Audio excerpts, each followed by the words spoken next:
I'm so ready. He's so ready. All right. Welcome, everyone, to the GGG podcast. If you haven't already, if you are a fan of the show and you haven't already liked and subscribed, please throw us a like, throw us a subscribe. I can't talk right now. That was like a combo.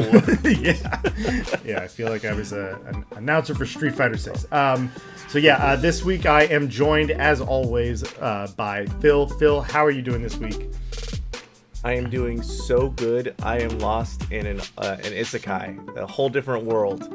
We'll talk more about that, obviously, a little bit later. But Paul, how are you doing? What have you been playing? I'm good. I picked up Palworld, as you were just alluding to. So we'll get into that because we're going to talk about Palworld for our main topic. So stay tuned for that. It is blowing up the internet. So I've been playing quite a bit of that, but also been playing just more little bits of everything. Got a chance to play The Last of Us Part 2 Remastered. Got to try out the roguelike mode. Return, is that what it's called? Yeah, it's called No Return. Yeah. Everybody's like comparing it to God of War Valhalla, which I think is kind of an unfair comparison because I feel like Valhalla was a full-blown DLC and No Return is a game mode. That's what it is. Yeah, it's a game mode. Yeah, and that's fine, and that's great. And I do really like it. But yeah, it's not Valhalla, but that's okay. It doesn't need to be Valhalla. I played a bit of it myself, and I'm definitely I think I went in with subdued expectations in some capacity. But as I've been playing, I'm like, this is fun. This is what I wanted. Like it is fun. Yeah. Yeah. You figure out new abilities and they kind of give you different unlockable character abilities as you go. Yeah. I just like that sort of having to scramble and figure out your run. And I think that in this sense, it does a little bit better than God of War, just because you have to really piece stuff together versus in God of War, you're like, all right, I'm going to use a spear this run. I don't care what happens. I'm just going spear. Mm-hmm. So I like that, but I do think God of War, obviously, it's a story, and it's part of the actual game, so... Yeah, it's a story, you get a lot of cool stuff and homages to the older games in Valhalla, so...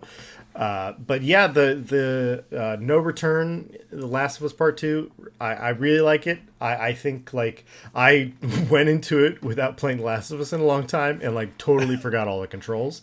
So, the first couple times I was just dying pretty much immediately.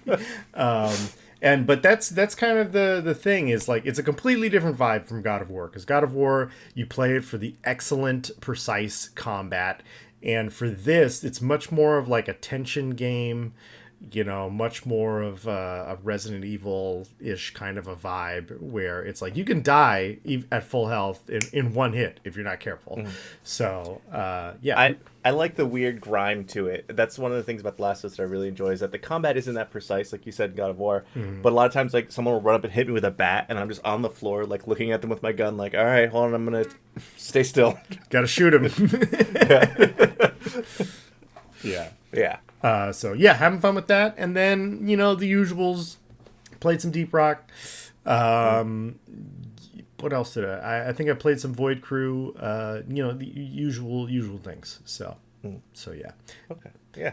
All right. Well, why don't we get into our game releases this week? And I believe you had some news with our first game release this week. And what is that game, Phil? That's going to be Like a Dragon Infinite Wealth. Now, Like a Dragon used to be Yakuza, was the sort of brand name overall. Right. They've changed it from that to Like a Dragon, I guess, because Like a Dragon, I think, is what it's called, or was originally called in Japan. Anyway, doesn't matter. This is just a weird side thing. Anywho, looks like a really fun game. People who love the Like a Dragon games are very excited about it. However, there is a big bummer attached to it that the New Game Plus mode for this game is only attached to the premium versions of the game. So if you just buy the base game, you play it, you enjoy it, you can't do a New Game Plus because it is locked behind a paywall, which I think is ridiculous. How steep is this paywall we're talking? How much is the souped up edition? I believe you can get it for the $69.90 or whatever, like the $10 above is. Okay. But that goes up, infinitely high to however, like $100 edition or whatever. But to me, it's just kind of nuts. And granted, I'm someone who bought the collector's edition, not collector's edition, the deluxe edition of Spider-Man. Just like I want to give them more money. Right. And I know that new game pluses aren't easy for developers to make, but it's usually cooked into it, and I'd hate the idea of giving up like another little thing that we're having to piecemeal out and pay for. Yeah. I don't know. I'm not sure. I don't really feel this way, but to play devil's advocate, like, I feel like the people who want to play New Game Plus are sometimes the people who are going to buy the super deluxe souped up edition.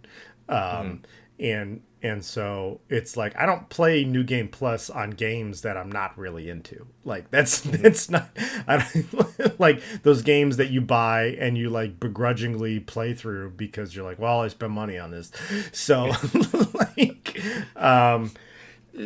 like obviously I don't love it because it's stripping features that are it's kind of an industry standard that it's provided for free. So that kind of sucks.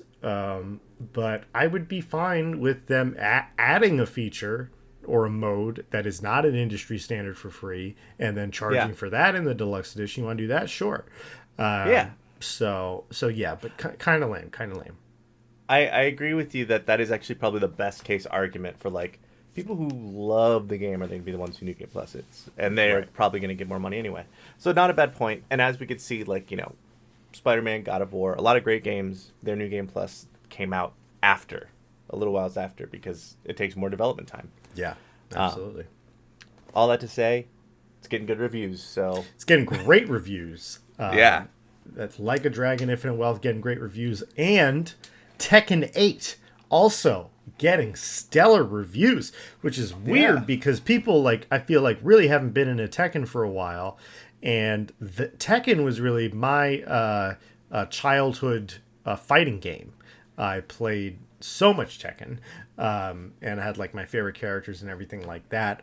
I loved the 3D element, to fight, similar to Soul Calibur and whatnot.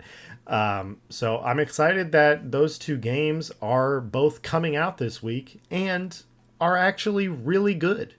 Are you surprised that they're getting good reviews? No, I feel like the Like a Dragon games have been, if you're into them, consistently bangers, so it makes sense.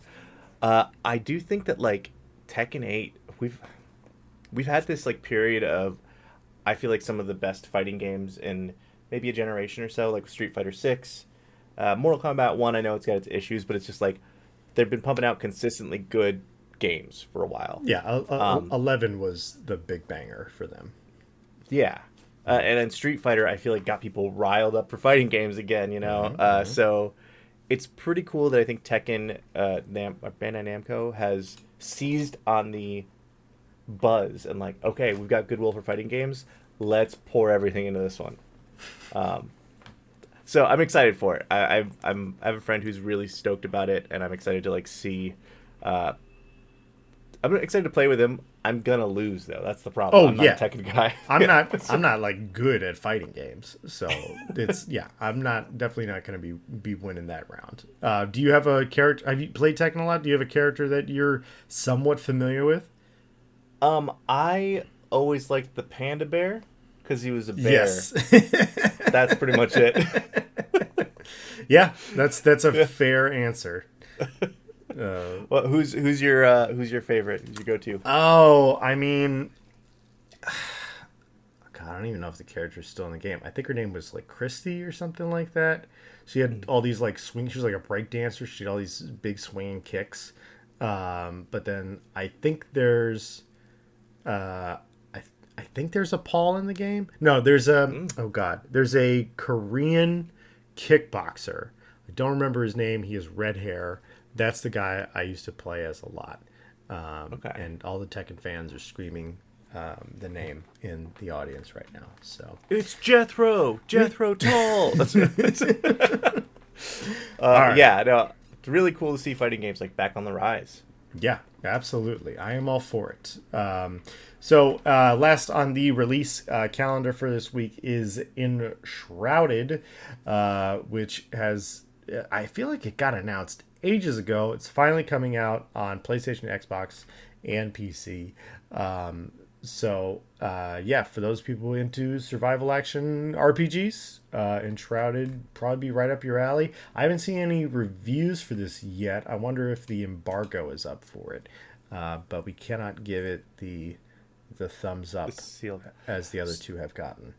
So I follow I follow Skill Up, who does like a lot of videos on this type of stuff, and uh, I believe Austin, one of the two dudes who runs it anyway, was giving really good. They got to play a little bit of early of this, and they say it's kind of like Valheim, and without sort of like any substantive additions to Valheim. This is going to probably be the right spot for a lot of people in terms of a survival game. That said, a pretty dope survival game just came out last week. Ooh. So whoops, bad timing. Yeah. Yeah. But yeah, no, it does look really, really cool. It looks beautiful as well. So it does. So maybe we'll see if said surviving game that came out last week, if it flames out, if people flock over to some other things. But all right, let's move right along in the news. I want to get to our main topic real bad, so we're going to chug right through. So first thing in the news, Phil and I were talking earlier this year, and we wanted to make sure that any big sales that were happening anywhere in the gamerverse, you were made aware of, so we can help save gamers some money. So if you are a PC gamer and you are familiar with Humble or the Humble Bundle or anything like that, Humble is having a huge, what they call their Winter Wonderland sale. And it has a lot of great games on sale for really good prices, and not just, games that you've never heard of. Some real good ones out there. A couple from my list that I would highly recommend. Civilization 6 Platinum Edition is on sale for $15 right now. That is a absolute steal if you don't already own Civilization 6. I would also say Marvel's Midnight Suns, $20, where it's usually $60. And I know that hasn't been a really popular game, but anybody who played Baldur's Gate 3, if you want a worse story with better gameplay, it's Marvel's Midnight Suns. I like that a lot. Again, the story's not gonna be great, but the gameplay, I really feel it's got really, really good gameplay in that game. Any games on this list that you would recommend, Phil? Oh, absolutely. There's quite a few. If you want to bone up on Dragon's Dogma, that one is on sale for like $5, so that you can get ready for part 2. That said, one of my Game of the Year top nominees, Remnant 2, is on there for half off, pretty much. Yeah, that's a good deal. Yeah, that's a game for just like, it's basically Dark Souls with just the amount of time that you can put into it. And then a little like sort of hidden sleeper, Citizen Sleeper, is a great story-based, not an action game, almost not a visual novel, but like this really immersive RPG that you don't like see your character in. Yeah, so some good stuff there. Absolutely. Just to name off a couple more, Doom Eternal is on sale. No Man's Sky is on sale. Starfield's on sale. Deathloop Deluxe Edition is on sale. Street Fighter 6, Mortal Kombat 1, like RoboCop that just came out, is on sale.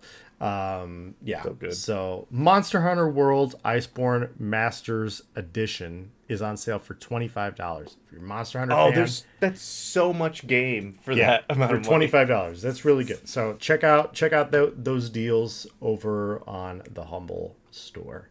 All right. Probably the best way to check out Forspoken too, because if you want to play Forspoken, $27. Yeah. Great point. All right. Do it. Go. Let's talk about something that is near and dear to my heart. I want this game to be good. It's getting a lot of negative flack. However, they are doing their damnedest over there at Rocksteady to fix that, like offering free characters and free DLC for the Suicide Squad. The first season's free DLC character is going to be the Joker, which is kind of seems like a crazy pull, considering that in the Arkhamverse, the Joker is dead. Spoilers. But I think it's pretty cool. Absolutely, absolutely. I think it's great. I think that it's fantastic that they're providing the first season. Well, I don't know. I don't know if it's fantastic because I think if you buy a game and it's planned as a service, you need to provide the first season for free because I bought the admission ticket. So I think that's cool. I really am interested by this Joker design. They've said that this is not, this is the new Joker. And it's kind of a new take, still very Joker-y, but a new take on the Joker, and you can tell by how the character is designed and that it's different. And so I'm really curious to see if this is a Joker that people will enjoy and find interesting, or if it's the Jared Leto Joker. So, that hurts.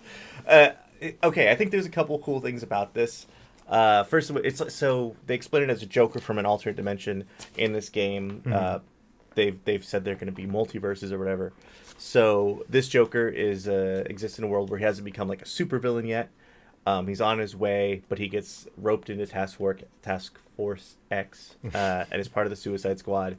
So it's, I guess, a little bit more of a heroic Joker. He's younger. He's more vaudevillian. I kind of wonder if they're going to try to like do a little Joker and Harley Quinn thing because her, I think, other famous love interest, Poison Ivy, is out of the game or is represented in the game as a child. So that would be fun. I've also heard rumors that Deathstroke is like on their list of things. I wonder how much they're going to be able to support this game because I feel like if it doesn't sell that well, I don't even know if they're going to finish the first season. If they pull an Avengers. I mean, you just hit the nail on the head right there. The more we talk about it, the more I'm like, oh yeah, the Avengers had a free character and a free first season and like all of this stuff. And so I hope that history doesn't repeat itself with this. I guess the big key between these two games is that this has an open world, whereas the Avengers didn't really. It had an open mission, I should say, I guess. So yeah, I'm happy that there's another character because like just having those 4 characters, I feel like the Suicide Squad, you have so many other crazy characters. I got to see a little bit of the Joker gameplay. I was wondering how they were going to make Joker like fly around like all the other characters. And so they have this really cool idea where he has like this umbrella, like this, very clowny umbrella. And I think it looks really cool.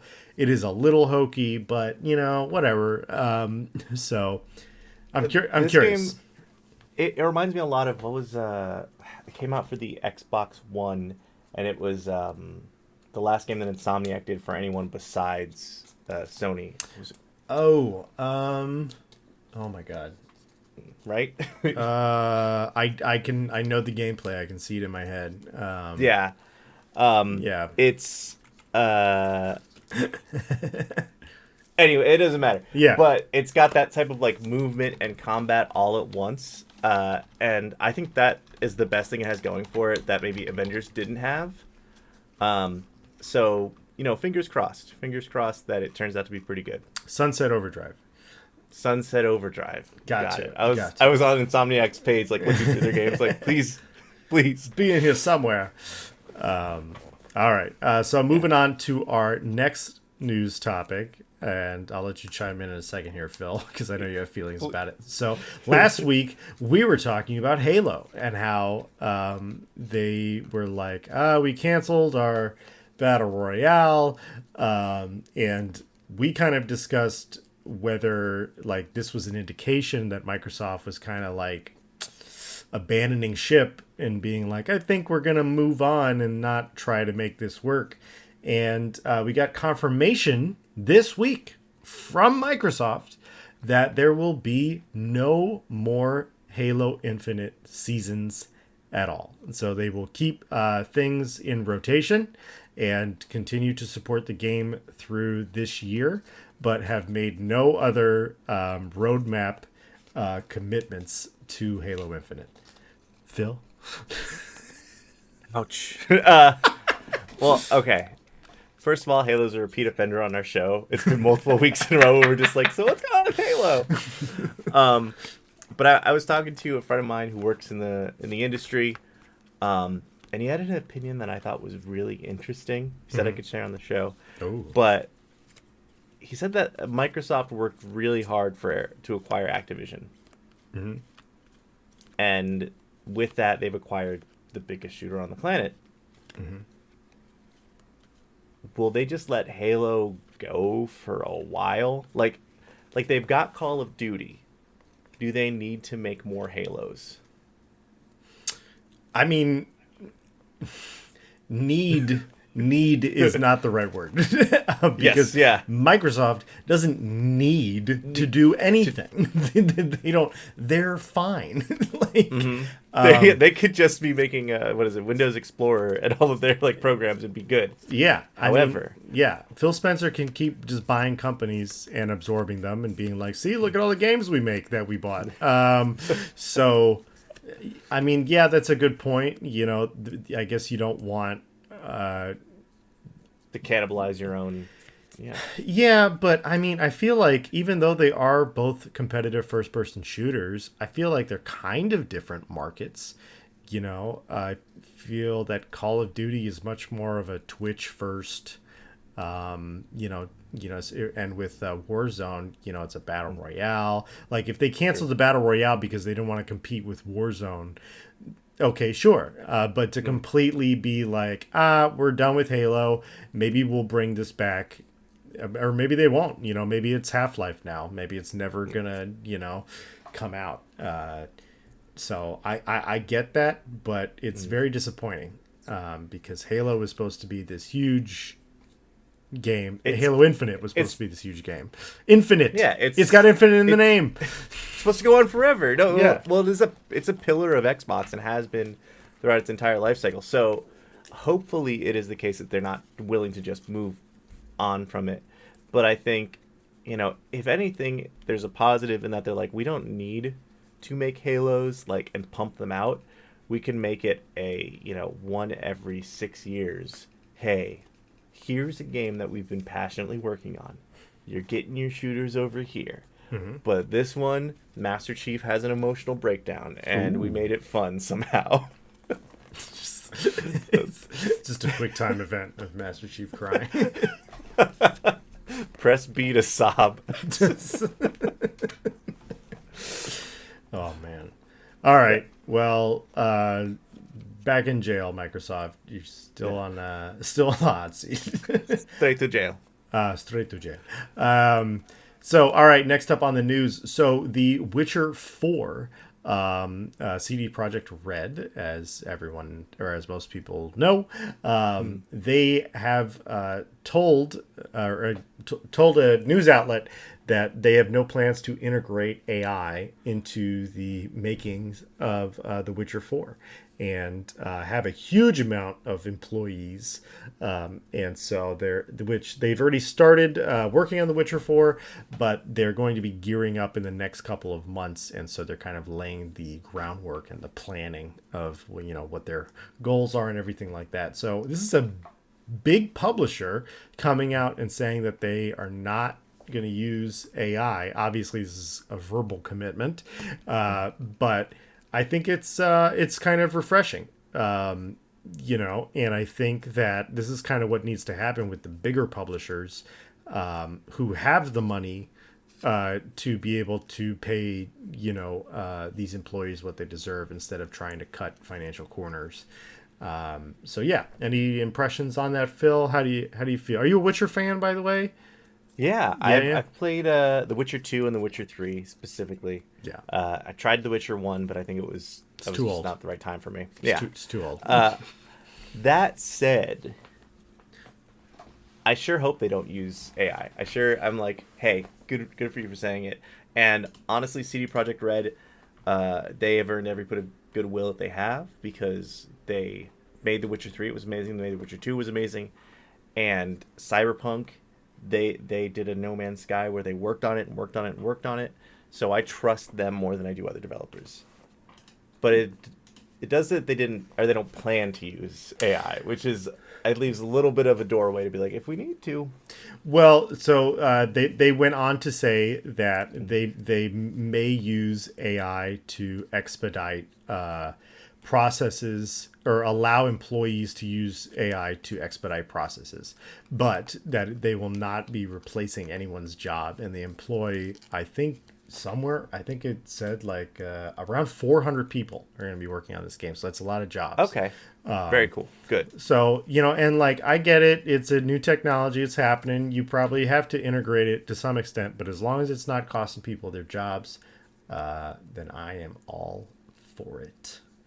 Same here. Same. I want that to be the future. Like, we use AI to make our lives easier, not to make rich people more money and to make poor people more poor. Yes. But yeah, I'm very excited for The Witcher 4 now, even a little bit more than I was. Ooh. So there's something else on this list that you're also excited for. Oh yeah. Okay. I mean, here's the thing about the trailer for Indiana Jones, the Perfect Circle. That's not what it's called. And the Golden Circle. I don't remember what it is, but it came out. The Great Circle. The Great Circle. It's not perfect, damn, but so it's great. It's a great circle. It's a great circle. No one's saying it's not round. It's just I think so the trailer came out. It's a first-person Indiana Jones game, which is an interesting take. I would have thought it would have been third person. Me too. Yeah. This is like a Bethesda passion project, and they've been talking about it, I think, since like 2018 is when they first announced it. I am excited to play it. Was taken back by its first person, but it looks pretty cool in my book. And I feel like it needed something to delineate itself from being Tomb Raider and Uncharted, which are both obviously inspired by Indiana Jones. So it's cool that it's kind of like setting its own footprint by being like, hey, we're an adventure game with archaeology, traps, combat, but it's all in first person. And I'm assuming you get to punch some World War II bad guys. What? I don't know if we could. Yeah, finally, the woke army got to Indiana, and now he's out there hitting National Socialist German soldier.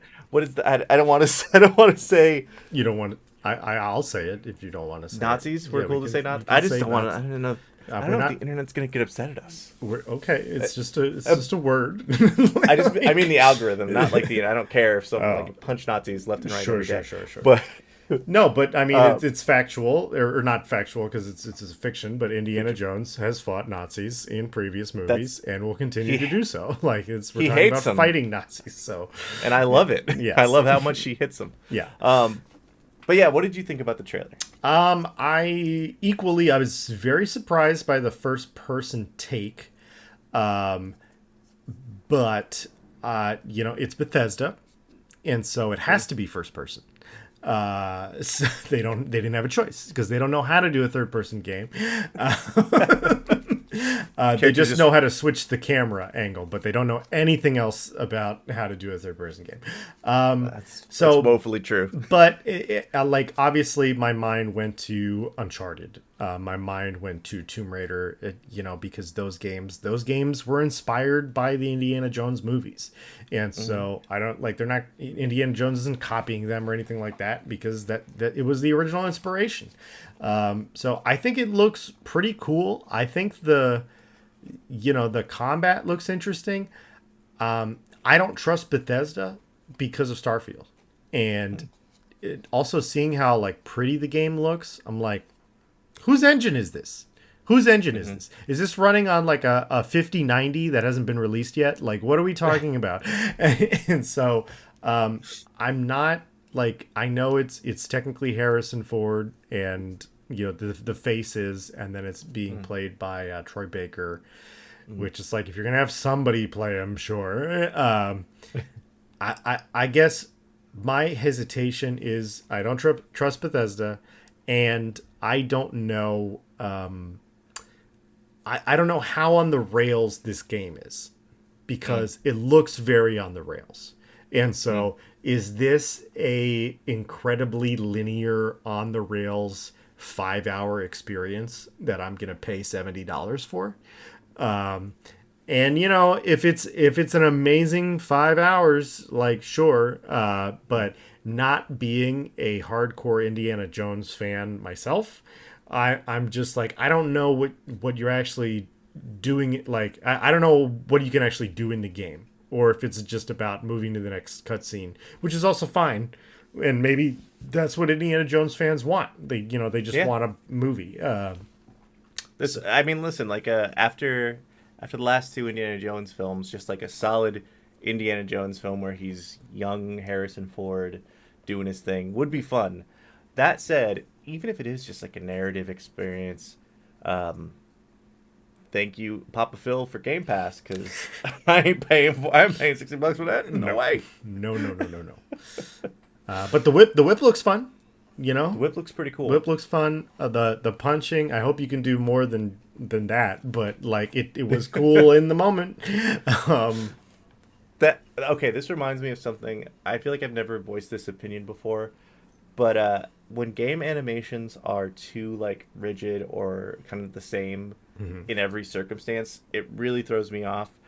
One of the things that was like a big trend in game advertisement a few years ago was seeing like the character run in third person, but then the background would change to like show this is them in the mountain, but it would just flash through, and it was still like the same character model running the same way. Yeah, and I was like, wow, that makes me so sad to look at. Yeah. It's crazy how they're moving the exact same way in the snowy mountains as they are on the sandy beach or next to a volcano, and you know. Like, I feel like, you know, just Uncharted figured out that your character needs to react. You need to have animations. Like, if you're Nathan Drake and you're running past a wall, he'll put his hand on the wall. Or, like, if he's by a fire, he'll, like, do this, you know? Or, like, if he's, you know, in the snow, he's cold. You know, it's just, like, I feel like a lot of game developers have stopped focusing on animation because gamers don't care about those details as much. Or when I think they don't vocalize it, like they don't. Yeah, they don't that's know true. That they care about it. That's true. I think it's one of those unnoticed little things that we're like, oh man, that makes it feel so real. But something I've wanted for a very long time is like when you're playing a game and you're getting in a vehicle or something like that, I want to see the animation of you getting in the vehicle. I want to see that, and it can be first person or third person or whatever, but show me an animation. Don't just magically teleport me to the driver's seat. You know, show me getting in the darn vehicle. So, you know, if Grand Theft Auto could do that, and it's over 10 years old, then every other game can do that. No excuses. The other thing I will say that you brought up the point that you don't trust Bethesda. I think is not an uncommon and not unjustified point of view, but it's so crazy that like 5 years ago we were like, well, it's Bethesda, so like I feel like that was like the zeitgeist has turned on Bethesda because of Starfield. Rightfully so too. Rightfully so. Whew, excuse me. Blessings upon you. Thank you. And with that, we shall move into what everyone is doing right now, which is talking or playing Palworld.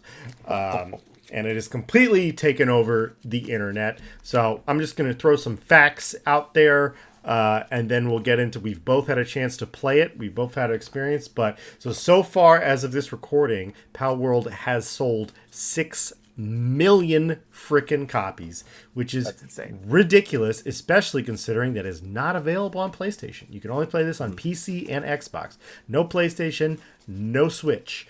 And it sold 6 million copies. And as far as concurrent players on Steam, it has hit 3.2 million, which is only second to PUBG. It has surpassed every other game except for PUBG. And then we'll get into a little bit of the third bullet in a bit, but just our first impressions. Phil, do you want me to go first? Do you want to go first? Go for it. Okay, so I picked this game up yesterday. I was really surprised that of how much of a survival crafting game it is. I thought it was going to be like Pokemon first, and it's really Pokemon second. I feel like it's if anybody out there has played V Rising, I think it is very, very similar to V Rising. Not in the aesthetic necessarily or the vibe, but just in how the game is structured. Where it's like, this is a set map. You can play online with other people on our dedicated servers. But it is a crafting game first. So it's like V Rising first, Pokemon second, and then I would say Zelda third. So if you like those games, you're going to love this game. And that's why I think it's so successful. But yeah, I really like, the character design. I would say aesthetically, it kind of looks a little bit like Fortnite, to be honest. But I'm having so much fun with it. I love crafting games. And I think in general, this is a thought that a lot of survival crafting game players have had, where like if I'm playing Valheim, it's like, God, it'd be great if I can get some Grade Wars to do some of my freaking chores instead of me doing all these chores in the game and everything like that. You want NPCs that you can control and like be in charge of and have your little kingdom over. And so this takes what is essentially Pokemon, and it's like, hey, here's all your NPCs, and you don't have to like sort them and organize them and tell them what to do. They're just gonna do something they can do. They'll find something at your base that they can do, and they'll do it. And that ease is fantastic. And for those people out there who are like, well, this Pokemon looks exactly, or like this Palworld pal looks exactly like this Pokemon and all that stupid stuff, it's just like, that's not fair anymore. Okay, you know how long Pokemon's been out. Also, it's like, people are like, oh, this penguin pal looks like the penguin Pokemon. You want to know why? They just look like penguins. They look like penguins. They look like penguins, which comes from nature, which comes from the world, which nobody owns penguins, okay? Not yet. So you can't be like, they can't make another cute penguin thing. That's not reasonable. It's not reasonable. So anyways, those are my initial thoughts. I have a lot more to say, but I want to get your opinion in as well. Go for it. I agree. V Rising, what a pull, because that is a great game, and it does feel similar, where a lot of it is resource gathering and like, okay, I got to go back to my base to set this up. All right, that's gonna get me this. Let me go out a little bit further to explore, to go find this. It's the game is sequenced really, really well, and as you unlock things, I will say maybe the XP advancement is a little slow.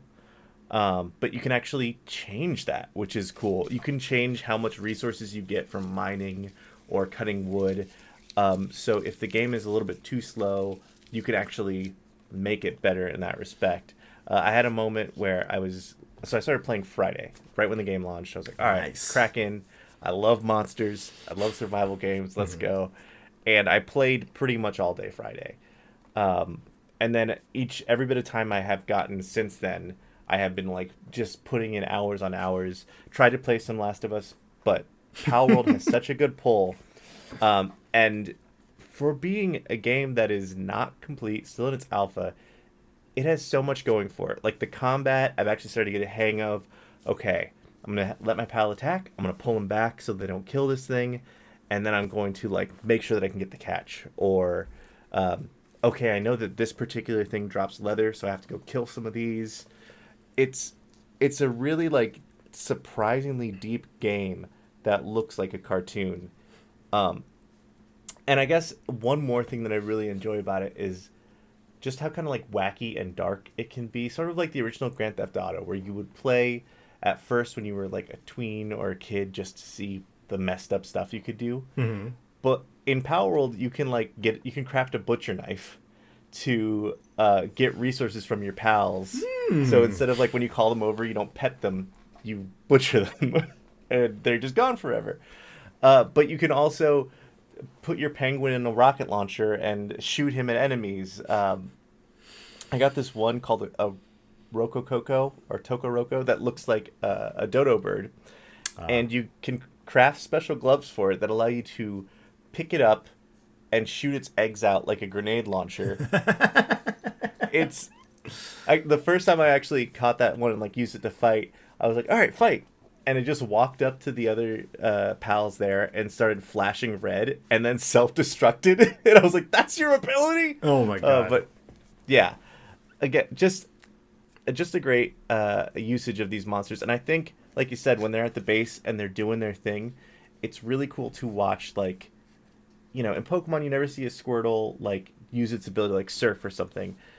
It's not special to that particular Pokemon, but in Palworld, it is special to these particular pals that this one is going to like squirt water onto your crafting thing to keep it going. Mm-hmm. It's just cool to see the practical uses on top of the fighting uses. It kind of feels like Poke Farm, kind of a vibe, or like how you actually watched like Pokemon the show as opposed to playing Pokemon the games. And like I understand like with Pokemon the games, it started as a game. It's very old. Like I'm an OG. I remember when Pokemon freaking came out, and but aside from Pokemon Arceus, they've never gotten away from the turn-based RPG.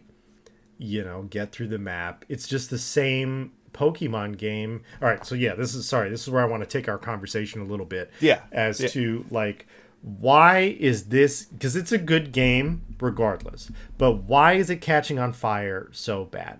And I think it's because one, people from our age and down have been clamoring for a good Pokemon game for a very long time. And all that Game Freak wants to put out is they want to put out the same game with new Pokemon that look like a penguin and, or whatever. And they don't want to change anything up substantially. And like, I remember a couple years ago, I picked up Temtem. Do you know what Temtem is?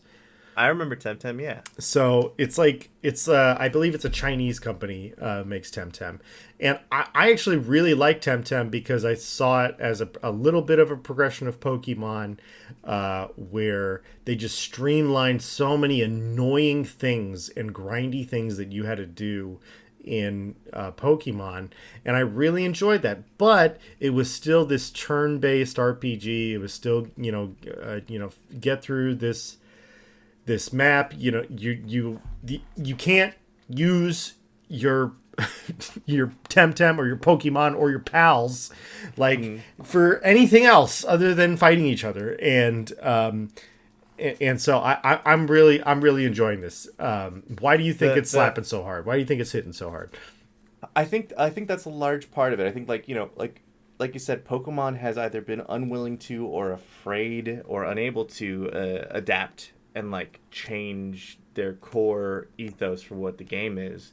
So this one is coming out to fill a void, and I think it's it's a little bit darker, where we're not super attached to these things like Pikachu, so it's okay to see like a dead land ball rolling down the hill.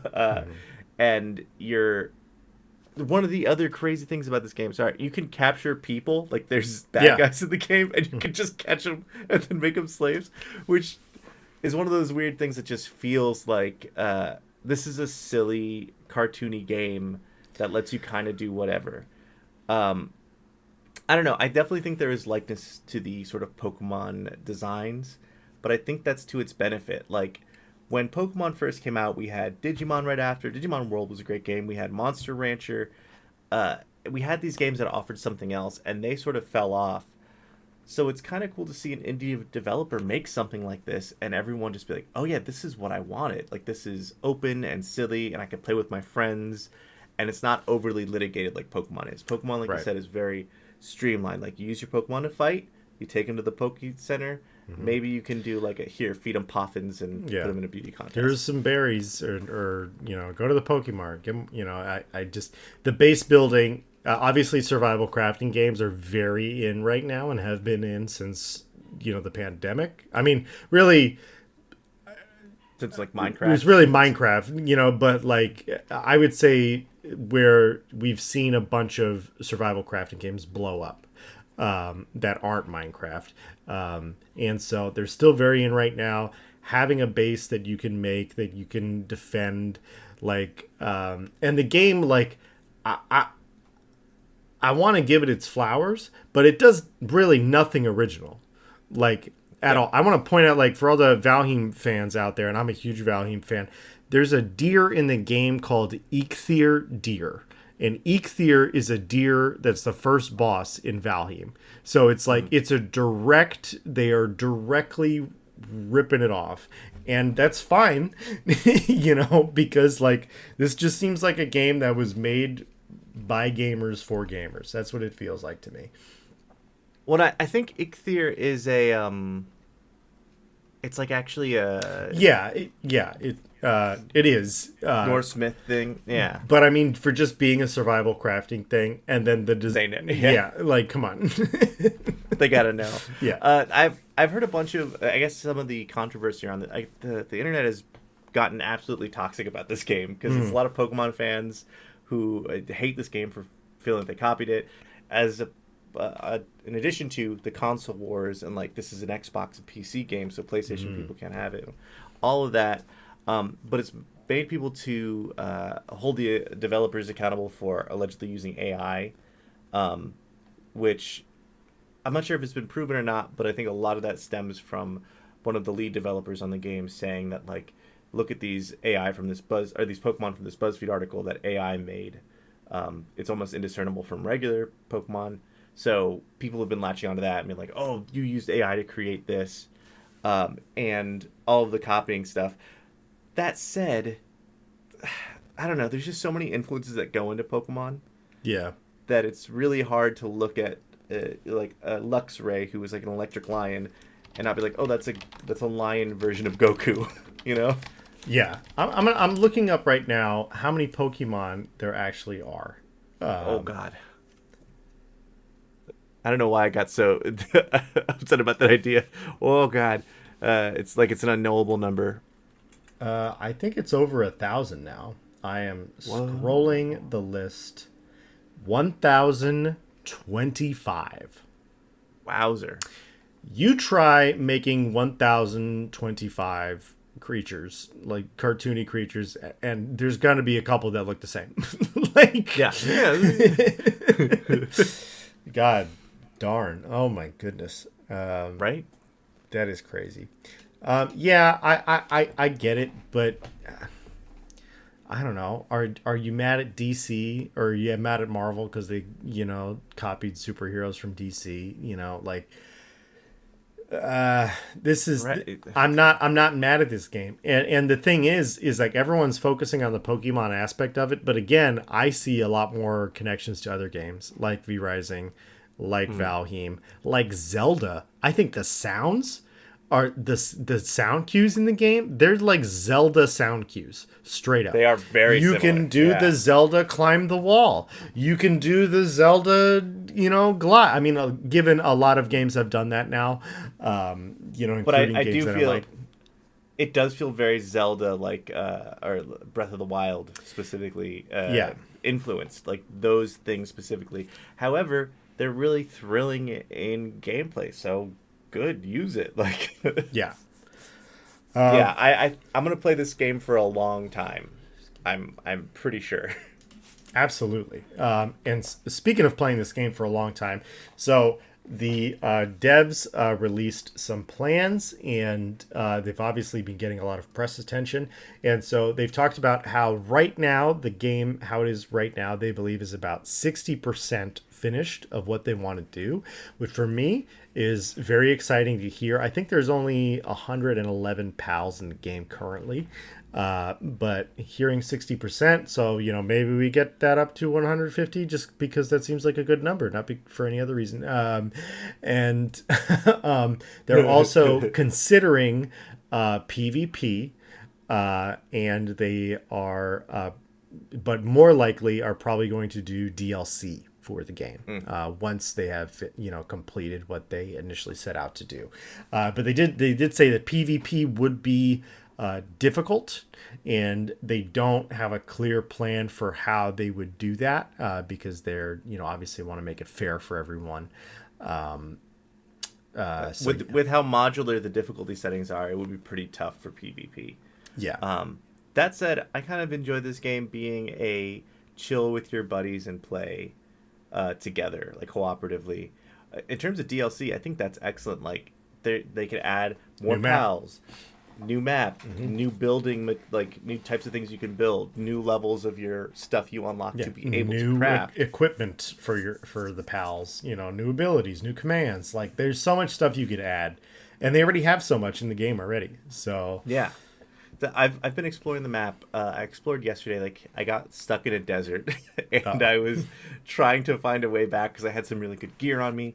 Didn't want to drop it all and lose it. And I was walking through the desert for no less than an hour and a half, just trying to like avoid pals because my flyer got downed, and I was like, I can't just like zip out of this situation. And it was really thrilling. And I like when I finally found a teleportation point, I was like, oh, I earned this.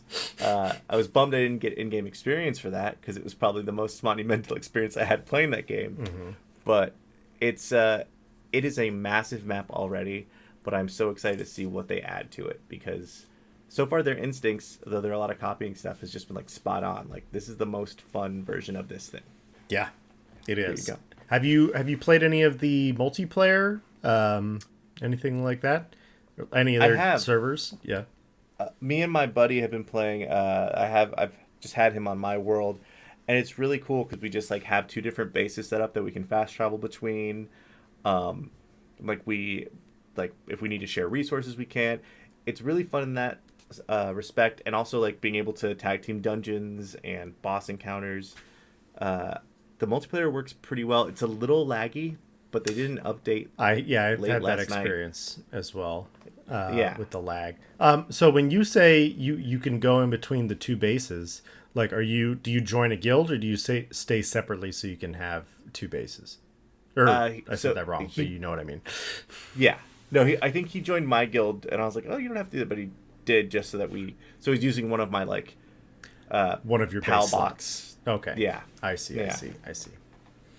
Okay, yeah, because a friend of mine bought it last night, and he's like, okay, I'm going to get a dedicated server. And I was like, oh, okay, yeah, sure. Take care of that. And just for people out there who are interested in playing Palworld and doing dedicated servers, G Portal is sold out. Wow. In the United States. I think they only have slots available in Europe right now because of Palworld. Man, what a good game. Okay, first of all, this week was crazy for video games because we got Palworld, which is huge. Prince of Persia, which is also like come out to it's pretty well lauded reviews. Yeah, great reviews. And then Last of Us. Yeah. Yeah. And Last of Us getting backlash as usual, but that was expected. So yeah. Golf, people aren't happy. Golf clubs. People are genuinely unhappy, and they take it out on women, which is most of history. Yeah. But man, January used to be kind of like, okay, let's chill. February's gonna pop off. No, January's popping off too. There's no time for anything but games anymore. This is great. This is how I wanted to live and die. And wow, okay. All right. Bury me with my pals. Bury him with his pals. Which pal are you going down with? Okay. Who have I been enjoying? Yeah, we should talk about our favorite pals, I feel like. Sure, yeah. Okay, so I have one called, I think it's Blazehound Noct, which he looks like a giant lion, but his mane is made of fire, his, fur is black and purple, and then he has big fiery wings coming off of him, and he's massive. Wow. Okay. Well, you sound like you're a lot farther into the game than I am. so yeah, I don't really. I haven't beat the first tower yet. I have not. Okay. Done it. So, because I started playing yesterday, and so I started 4 new games yesterday because I was playing by myself, and then my friend got on. And then I was like, oh, you should probably start over because you're not going to know how to do everything. And so then I joined his world, and then he got off, and then some other friends got on, and then they started a world. And so I started with them, and then my girlfriend got it, and then everybody got off, and then I was like, okay, well, I'll show you how to do this as well. And so I started over 4 times. I can't do it again. I've gotten to the boss, but I have not beaten the boss. Do you have a favorite pal so far though? Who's your road dog? I mean, I guess like this is a lame answer, but like Fox Parks, Fox Parks is good. It does a lot of damage. I just got Nightwing, hilarious. Or Boar Rush, I think. Yeah, I got a Boar's saddle pretty cool. for the boar, so I've been riding around on the boar quite a bit. So yeah, but I gotta get deeper into it to get a real good pal. But Yeah. and correct me if I'm wrong because I haven't played or gotten as deep into the game as you have. There's no evolution in Palworld. No evolution. It seems like there are like familial trees. Like there is the little penguin guy, and there's a pen king, which is he looks like an admiral, but he doesn't evolve into that, and they'll always hang out together. But it is a different creature altogether. Okay. Okay. Yeah, That's yeah. what I So thought. So yeah, all these for people seeing articles about this game because every news outlet is posting about it. They're making all of like these Pokemon references in the article titles. Like I saw one that was the best pal to start. Who to pick as your starter pal? It's like that's not how it works, guys. It's like No. you're saying that because that's how it works in Pokemon. That's not how it works in this game. So I found a chicken and I punched it and then threw a ball at it. That's not a starter. That's it's just I first have a victim. chicken now. Yeah, Yeah. they're all available. So It's a man. What a I didn't expect this game to be this good. I think when we all saw the trailer for it, we're like, oh, that seems like it's going to be a meme and possibly like a day before situation. yes, But the fact they put a whole game in this game is pretty exciting. yeah, absolutely. So I'm excited to play more of it. I will probably jump on a dedicated server tonight. So very excited for that. Any more thoughts before we're almost at an hour here? So we got to wrap it up. Any more Palworld thoughts? Long live Palworld. Goodbye Pokemon. No, I'm just kidding. Wow. Wow. Yeah, take that, Nintendo. The Poke Time Freaks that are the going to come sun after is you. over. I only say The Poke Game Freaks Freaks are because here. of Game Freaks. That's why I said that. I'm not actually calling you freaks. Just FYI. Yeah, plus Phil's eyebrows. So. All right. Well, I think we're going to call it there. Thank you for joining us on the GGG podcast. Have been having a great start to this year. Hopefully, we'll keep it going. And yeah, we will see you next week. Peace out. Peace. Deuces.